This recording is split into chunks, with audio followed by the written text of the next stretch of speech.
It's alive! It's alive! Let's go! That was really motion. You see, I've always enjoyed anything with wheels and an engine, whether it's the big cars you see in my reviews or scaled vehicles that are controlled with radios. And as you can see, some of these don't even have wheels. And while I've worked on RC motors and engines in the past, I've never built one from scratch. So when StirlingKit reached out to me to do a video on one of their nitro engines, I couldn't resist. I'm Chris from Auto Academics, and today we're gonna build this. What this is the SEMTO ST-NF2 from StirlingKit, and they have all sorts of miniature engines ranging from single cylinders all the way up to V12s. They can run on either nitro or gasoline, and once built, there are plenty of videos where people have even used them to power their RC vehicles. This particular kit costs around $200, but it occasionally goes on sale, and I have a promo code that I'll share at the end of this video. So enough talk, let's get to the build.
All right, so let's get started. The instruction manual is pretty decently laid out. All of the pictures are in color, and they're also numbered to correspond with each position in the foam, as well as in this little box here. So we'll get started and see how we do.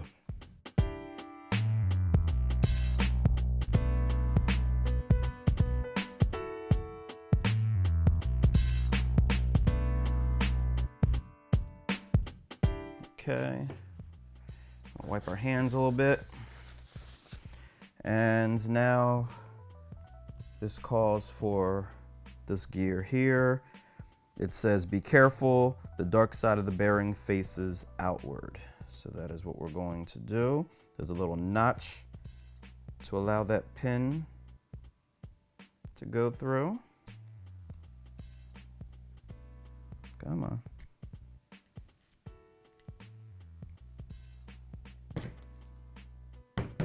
There we go. I'm assuming it's the tiniest one because these things are tiny. Oh my gosh. Y'all gonna see me wear my glasses for the first time on camera.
All right, on this part, sticker side goes up, so it's flat on the top, so they can fit just under those exhaust valves.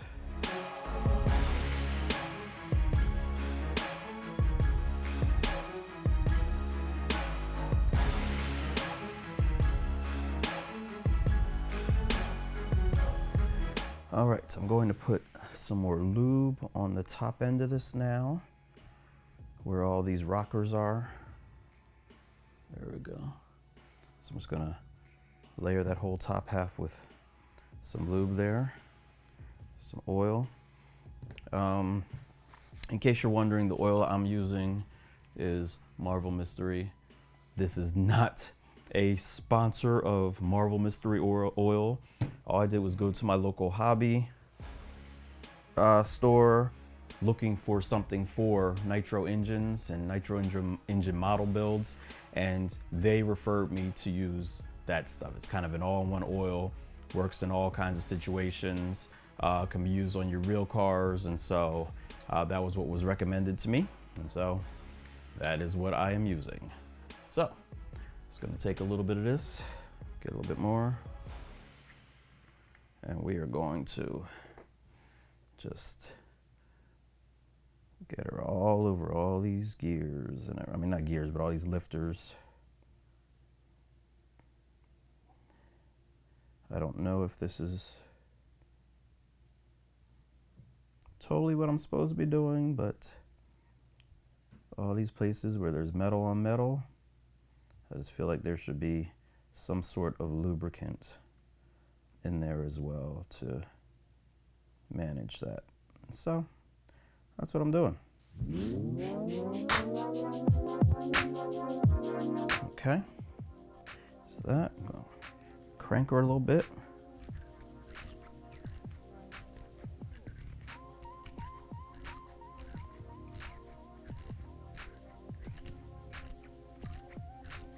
And we'll see what happens. All right, now it's time to put the engine cover on. We need a gasket. We need this red gasket here for this part. Got a couple little holes I need to punch out. 1, 2, and then this gasket should go right on top like that. And then we're gonna get our engine cover out. Again, nice and metal.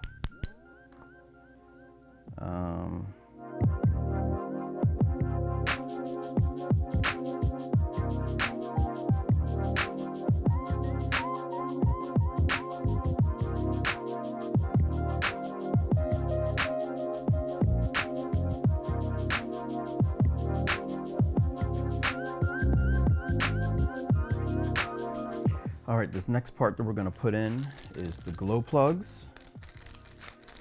The glow plugs are basically like little spark plugs, and there's actually a gas conversion for these engines where you can actually use real spark plugs.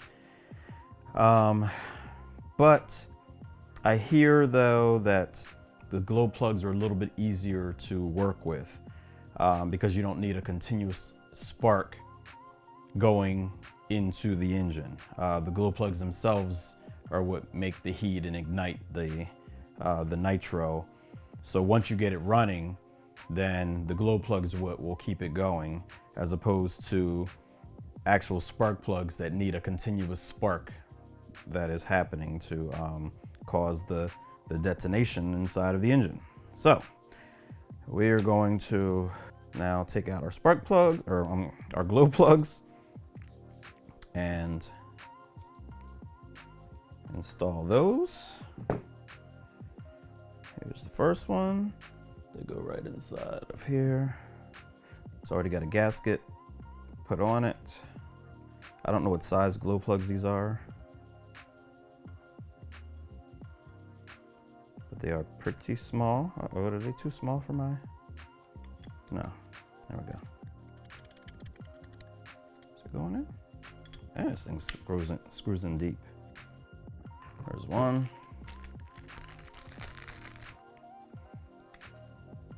This is the second one. On my nitro monster truck, that uses glow plugs as well, but they're a little bit bigger than this. These are cute little tiny ones.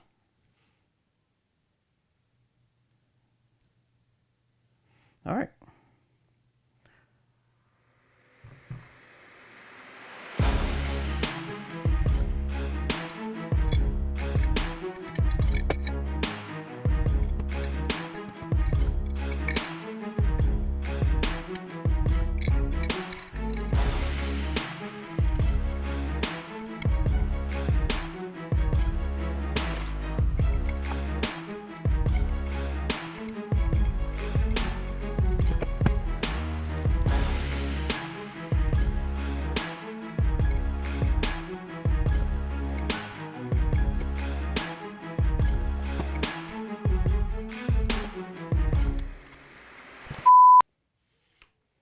Now, understand that as you're building this, this is hobbyist grade. So that means that you may have to source a couple of materials to get it to work the way that you want it to work. Right now, the starter button is supposed to go inside of that hole there. But as you can see, the hole is way too big. So what I'm going to do, and it didn't come with like a washer like the on-off switch did. So what I'm going to do is I'm going to see if I can source a washer somewhere. I know I've got one somewhere, just a matter of finding out where it is.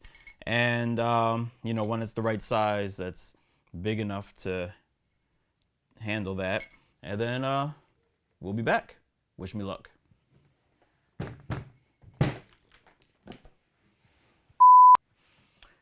Well, that was fast. Silly old me didn't realize that the mounting base actually came with a few materials here, and one of them was a starter button that actually goes with this base here. So I'm going to get this hooked up. I'll disconnect this one from these wires that came with the engine, and hopefully we should be back in business. Guess I should have put it on the base before I connected to the wires. Okay, update number 3.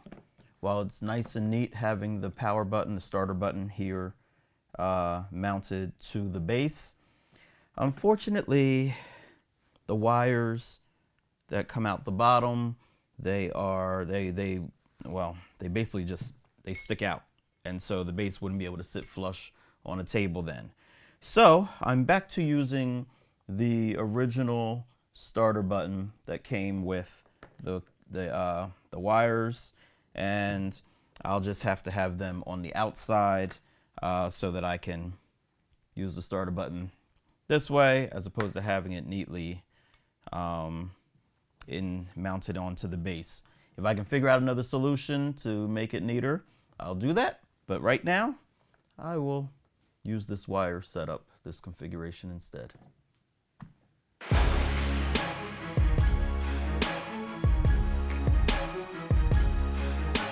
Now, as I'm connecting the glow plug igniters, something that I did not realize is that with these wires, you have to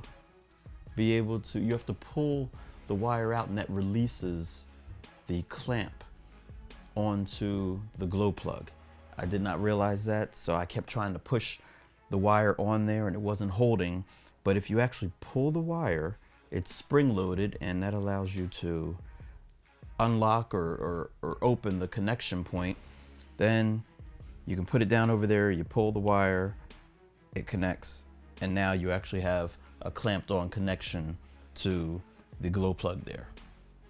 Something that I didn't realize at first.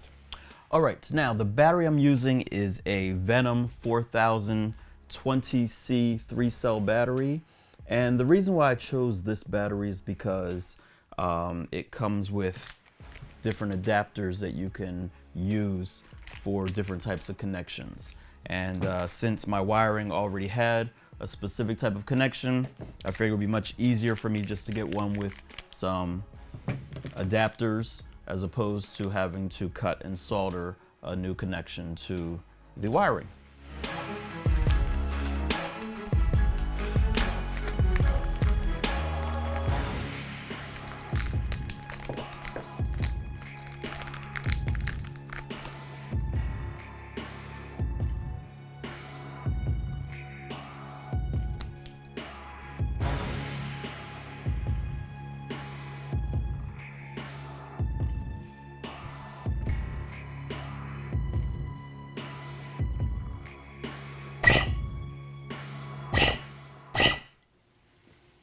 All right, time for the moment of truth. We are outside so that we have no fumes inside the house. And well, I've done checks and balances and I think we're ready to try and start her. I did do a little wire or cable management here. This one particular cable that attaches to the starter is it extends a little bit far out, pretty close to that fan blade. So I just kind of cinched it up a little bit. Hopefully, I don't think it's going to touch. It should have some pretty decent clearance, but I did have to do that to just to make sure that it doesn't touch anything. This black square over here is actually a fuel tank, but because it's fairly sealed up and I can't really see what's going on inside, I'm not going to use that right now. Plus, it might be a little bit more challenging to clean it later. But it did come with the base. Looks really nice.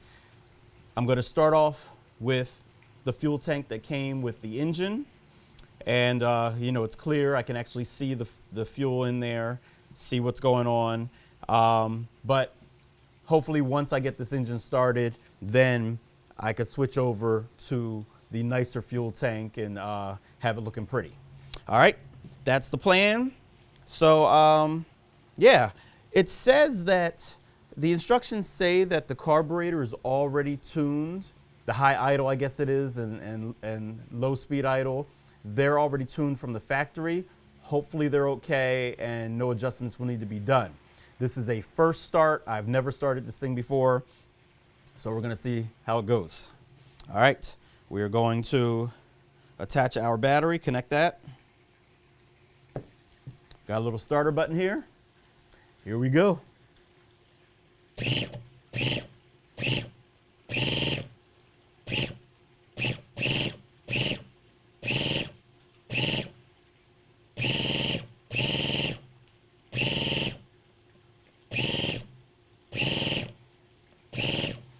All right, so I am getting fuel through the line. I'm definitely seeing that.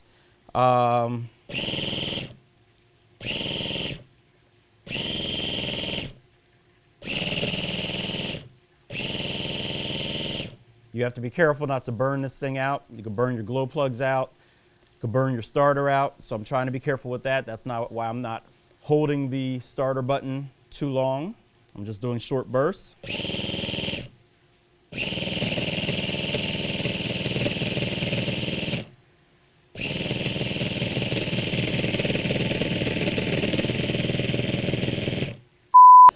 All right, so here we go. Another day of testing this engine.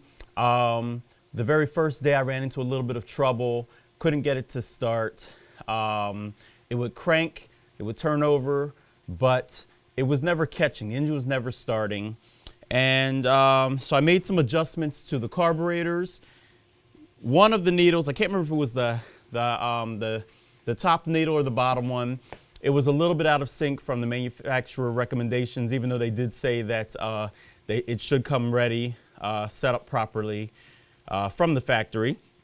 So I just kind of went back to the beginning, made some adjustments, you know, went all the way back to dead zero or what have you, and then kind of backed off on the turns based on what the manual was telling me to do. And try it again, but it still wasn't quite working. So I did reach out to my contacts at StirlingKit, and they've always been very responsive. And they did give me one more thing to try out, which they asked me to send them a video and everything. and just so they could see what it was that I was doing. And they told me to try, apparently I had a lot of oil discharge coming out of here. And so what they told me to do then was to just tighten that up a little bit, turn it clockwise a little bit to, I guess, minimize or decrease the amount of oil that was coming out, and to see if that worked. So I did that, got my needle nose pliers here, took the rubber hosing off, did a couple of turns on it to close it up a little bit more. And well, that brings us to right now. So this is the moment of truth. Let's see if it works.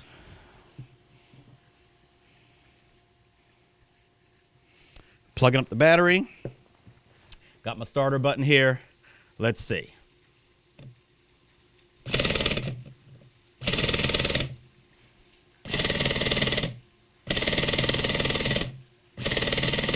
Still getting fuel into the carb.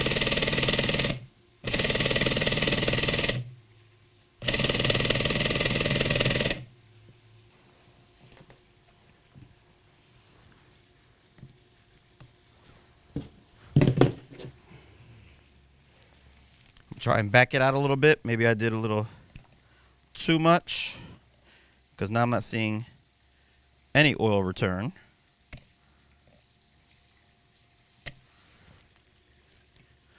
So let's see if I can maybe adjust it a teeny bit. Reattach the hose. And let's see what we get here.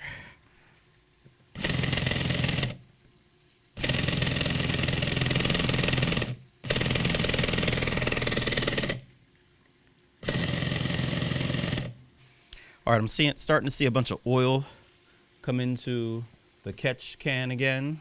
So maybe it's too much again. Maybe I'll try closing up just a little bit more again and see if that makes a difference.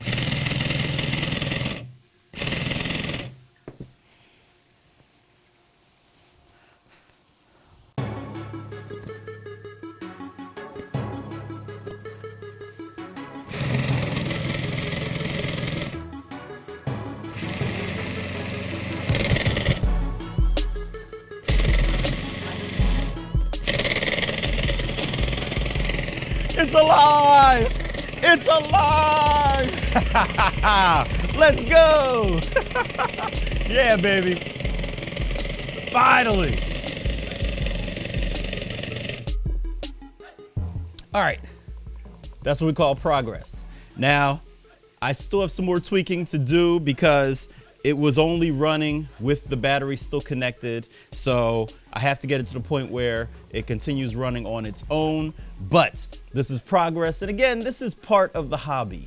You see, you come in here, you build something like this, and then you see if you can get it to work. It's not always going to work on the first try, but it is still a wonderful project that you can work on either by yourself or with, family member, friends, kids, something like that.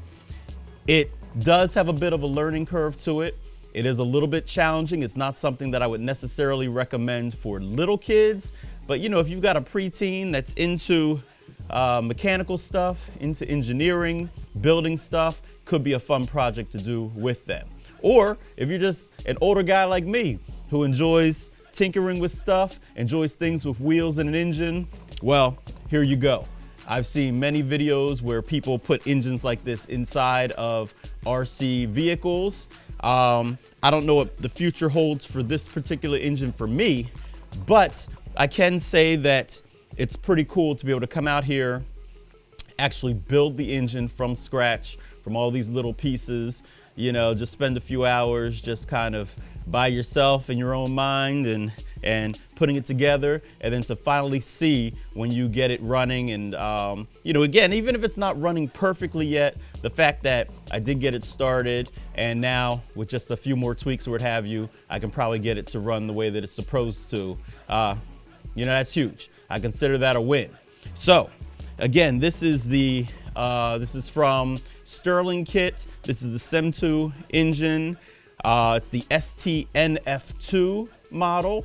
And so, you know, if you guys are interested in that, I do have a discount code. I believe it's Auto Academics that I will have in the description. And, you know, by all means, use that. Check it out. Can make a great gift for yourself or for someone else who enjoys tinkering with these model engines and, you know, just kind of putting them together and creating something from scratch. So I'm not going to ramble any further. I do appreciate you guys watching this one. If you guys enjoyed it, by all means, go ahead and hit that like button. If you haven't done so already, please subscribe, because we're always trying to put some different types of content out here for you guys that, you know, we haven't tried before. But, you know, I think that this was a fun little project when StirlingKit approached me about it. So, again, hopefully you enjoyed it. And as always, hit the bell notification as well so that you don't miss any other videos that we have coming up soon, because we've got quite a bit in the pipeline for 2024. All right, that's about it, guys. I'm Chris from Auto Academics. Thanks for watching.